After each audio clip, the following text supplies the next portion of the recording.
When MGM Resorts poured $1.5 billion into reinventing Las Vegas, the goal was clear: fewer guests, higher profits. But the gamble has turned into a cautionary tale. In chasing premium margins, MGM raised prices, added new fees, and bet that tourists would keep paying. Instead, middle-class visitors, the backbone of the city's success, walked away. The Strip's energy dimmed as occupancy rates fell. Don't get fooled by the label. Subscribe now to uncover what's really behind your favorite brands. And get the truth Big Food doesn't want you to see. Service quality slipped, and layoffs spread through the ranks. What was meant to be a bold transformation became an unraveling, with over 500 job cuts, signaling not growth, but retreat. Beneath the neon lights, Vegas is discovering that exclusivity doesn't always translate to sustainability, and that the house doesn't always win when it plays against its own audience. The crisis stretches far beyond casino walls, as restrictive visa policies, tariffs, and political hostility deter international travelers. America's tourism engine is losing momentum. The ideological climate that once promised national pride has driven away the very visitors and workers that kept the industry alive. MGM's miscalculation reflects a larger pattern: a nation prioritizing short-term gain over long-term trust. Unless both the company and the country rethink how they treat accessibility, inclusivity, and value, the glow of Las Vegas may fade into a symbol of a deeper economic fracture, one born from forgetting who tourism was truly meant to serve. MGM Resorts made a bet, one that was supposed to redefine Las Vegas. With $1.5 billion on the table, they shifted their business model away from volume and towards so-called high-value tourism. The idea was simple: fewer visitors, higher prices, more profit. It sounded good on paper, but in reality it blew up in their face. The result? Layoffs, declining service quality, vanishing loyalty, a bruised brand, and a city that once sold itself on value and fun now stuck with the consequences of a decision that priced out the very people who built its reputation: the middle-class travelers. Las Vegas was never about exclusivity. It was about access. It was about people from all walks of life showing up for a wild weekend, a celebratory vacation, or a budget-friendly escape. Vegas built an empire on the promise that you didn't need to be rich to feel rich. But MGM's move shattered that promise. In chasing luxury, they lost the masses. And the numbers don't lie. Resort fees skyrocketed. Parking charges returned. Minibar prices exploded. Want to check in early? That's another fee. Want Wi-Fi? Better check the fine print. MGM squeezed every dollar it could out of every corner of the visitor experience, believing people would pay more and stay loyal. They were wrong. The average tourist saw through the nickel and diming. Families stopped coming. Repeat guests looked elsewhere. The loyalty that Vegas used to enjoy turned into resentment. People don't like being tricked into paying $300 for a deal. They don't like feeling like walking wallets. And when the backlash came, it hit hard. Over 500 MGM employees were laid off, most of them in mid-level management. These are the people who actually keep resorts running, the ones who know the guests by name, the ones who fix the problems before they escalate. When you gut them, you don't just lose efficiency, you lose identity. And what's left is a hollowed-out operation with long lines, bad service, and no one around to fix it. Morale is at an all-time low. The remaining staff are overworked, overstretched, and anxious about their own futures. Service quality has dropped. Guest satisfaction is plummeting. And all of it is happening in one of the most competitive tourism markets in the world. But MGM isn't alone in this failure. The broader problem is political. The MAGA-era obsession with closing borders, spiking tariffs, and punishing international travelers has turned into a tourism disaster. Foreign visitors have stopped coming. Canadian travel is down sharply. European visitors are staying away. And it's not because they've stopped loving Vegas. It's because they no longer feel welcome in the U.S. When you build a hostile political environment, people take their vacations and their money somewhere else. Visa delays, inflammatory rhetoric, and protectionist policies don't just affect diplomats and news cycles. They affect real people planning real trips. And when they choose not to come, it hits the economy immediately. The tourism sector once supported millions of jobs in this country. It pumped billions into state and local economies. It created opportunities in places with few other industries. But under MAGA politics, that system is being dismantled piece by piece. Skilled immigrants can't get visas. International students go elsewhere. Conferences get canceled. And cities like Las Vegas, dependent on a steady stream of global foot traffic, start to crack. This is how a short-term obsession with profit turns into long-term economic decay.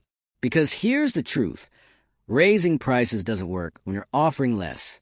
Charging more doesn't fly when service collapses. And telling the world they're not welcome doesn't inspire tourism. It suffocates it. The gamble MGM took was based on a fantasy. They thought demand was inelastic, that people would tolerate endless fees as long as the lights stayed bright, that middle-class Americans would keep coming no matter how much they were squeezed, that international guests would ignore politics and show up anyway. All of those assumptions were wrong. What's happening now isn't just a correction. It's a warning. Layoffs don't happen because things are going well.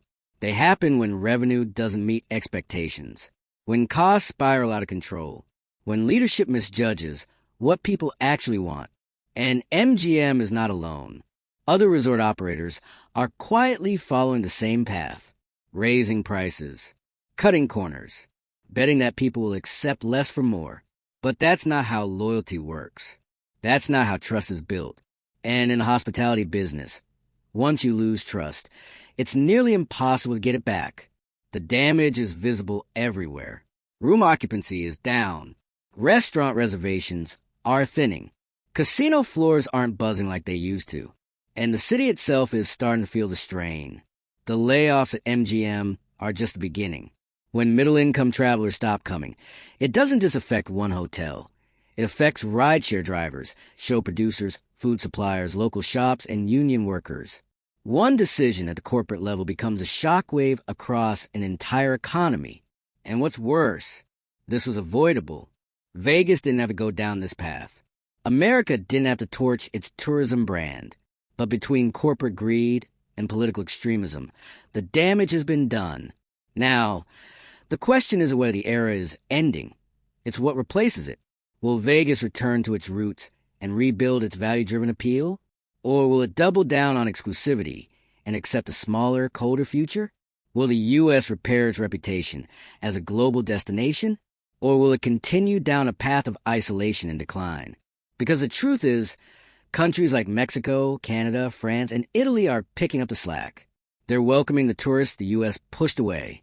They're benefiting from the very policies that made America less attractive. And as the world moves on, America risks becoming irrelevant in the one industry it used to dominate, the dream of travel. You can't run a successful tourism economy on hostility. You can't fill casinos while laying off the people who make the experience memorable. And you can't build loyalty by nickel-and-diming the very guests you depend on. MGM's $1.5 billion gamble wasn't just a failed strategy. It was a symbol of what happens when profit replaces purpose, when arrogance replaces listening, when leadership forgets who made Vegas iconic in the first place. The working class, the international traveler, the families chasing a little bit of fantasy. If you're frustrated by what's happening to Vegas, if you miss the days when it felt like anyone could belong here, hit that like button. Share this with someone who's canceled a trip or who wonders why the magic is gone. Subscribe to stay connected to the stories that actually explain what's going on behind the flashing lights. And drop your thoughts in the comments, especially if you're one of the workers, visitors, or loyal fans who sees what's happening and knows we can and must do better. Vegas is unraveling, and the MGM debacle is only the most visible piece of a deeper, more dangerous unraveling. When a $1.5 billion investment collapses into mass layoffs and brand erosion, it's not just a bad business quarter. It's a systemic failure. This wasn't some sudden shock or unforeseeable event. It was a deliberate shift, a calculated move. MGM didn't stumble into this crisis. They walked straight into it. They looked at a changing travel economy, saw visitor volume dropping, and instead of adapting with care, they grabbed a lever marked "squeeze harder." They jacked up resort fees. They doubled down on premium charges. They decided to chase fewer customers with deeper pockets and pushed everyone else to the curb. But Vegas doesn't run on luxury alone. Never has. The backbone of this city has always been the everyday traveler, the factory worker taking a break, the teacher on a girl's weekend, the bartender blowing off steam with friends, the blue-collar middle America crowd who came because Vegas felt like escape for them. Now, they can't afford it. And worse, they're not wanted anymore. Their strategic arrogance has consequences. MGM didn't just lose bookings. They lost loyalty. They didn't just lay off 500 employees. They severed their connection to the very workforce that made the Vegas experience possible. And let's be honest, service isn't some extra amenity in Vegas. It's the whole product. Without that human touch, without the bartenders who remember your name, the concierge who helps you skip the line, the pit boss who makes you feel like a high roller, Vegas becomes just another overpriced theme park with blinking lights. And the layoffs are just the start. Once mid-level managers are cut, the strain trickles downward. Fewer supervisors means more chaos, less accountability, more customer complaints, more negative reviews. It's a feedback loop that kills brand equity faster than any economic downturn ever could. Now take that instability and combine it with the national political climate. What do you get? Collapse on two fronts. Because it's not just domestic visitors being driven out. It's the entire global market. MAGA politics have gutted America's reputation abroad. Tariffs, immigration restrictions, visa chaos, and hostile rhetoric have all converged to drive away tourists from countries that used to send millions here every year. Canadians aren't coming like they used to. Europeans are looking elsewhere. The once booming Chinese tourism market, shrinking fast. And these aren't low-spending groups. These are the high-value travelers MGM wanted and now can't attract. The message from the top has been clear. If you're foreign, stay home. Well, they listen, and Vegas is paying the price. Tourism is an ecosystem. It doesn't function without volume. It doesn't survive without diversity. And when leadership, both corporate and political, says out loud that only the rich or the right kind of traveler is welcome, it sets a tone that trickles down to every single room rate, every service desk, every canceled convention. The result? A Las Vegas that feels less like the city of dreams and more like a gated corporate experiment gone wrong. And while MGM is taking the heat, this crisis is creeping across the Strip. Operators are spooked. Investments are being reevaluated. And the layoffs are likely far from over. When corporate executives misread the market this badly, the correction is never soft. The broader U.S. tourism economy is now dealing with the same rot. You cannot strangle international goodwill with isolationist policy and expect business as usual. You can't gut visa processing, demonize immigrants, and insult allied nations, then turn around and ask them to send their tourists and their dollars. But that's what's happening. It's economic delusion.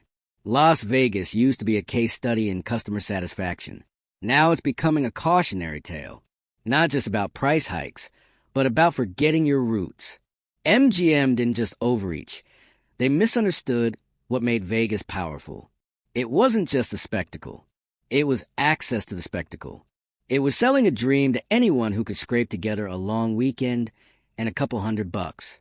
That's gone now, and you can feel it on the casino floor, in the lobbies, in the half-empty restaurants. Vegas used to buzz with energy from every corner of the country and the world. Now hums with tension, disappointment, and sticker shock. The people still coming are spending less, tipping less, staying shorter.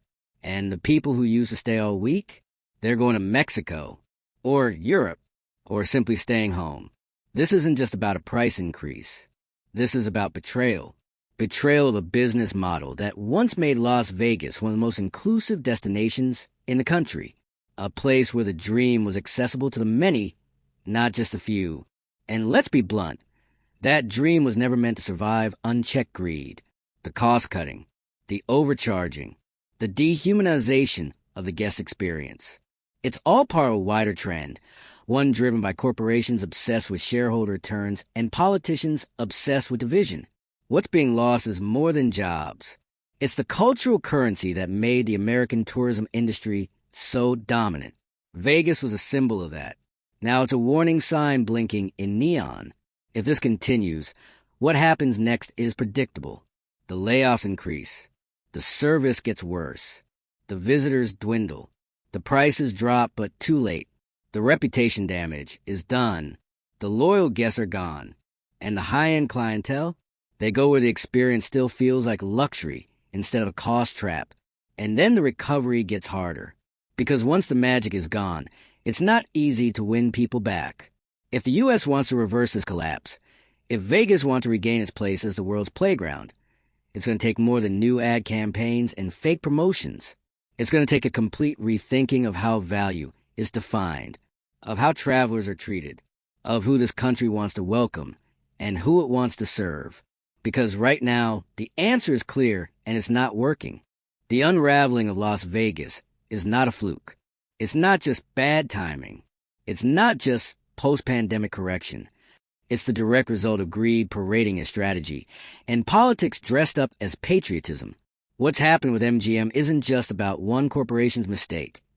It's about an entire industry letting arrogance blind it to reality. Let's be crystal clear. The $1.5 billion MGM invested wasn't in people, wasn't in training, wasn't in making the experience better for the guests who built Las Vegas into the empire it once was. It was spent redesigning the customer into a revenue source. It was spent turning the Strip into a maze of upsells, hidden charges, and artificial scarcity. Instead of rewarding loyalty, MGM bet on exploitation. And now, that bet has failed. What did they get for it? A short-term revenue spike followed by mass layoffs, vanishing brand value, and declining customer retention. The guests aren't coming back. And the ones who do, they're not spending the way they used to. This is what happens when you reduce people to metrics. When hospitality becomes transactional. When your only priority is to extract the maximum amount of cash from each visitor before they walk out the door.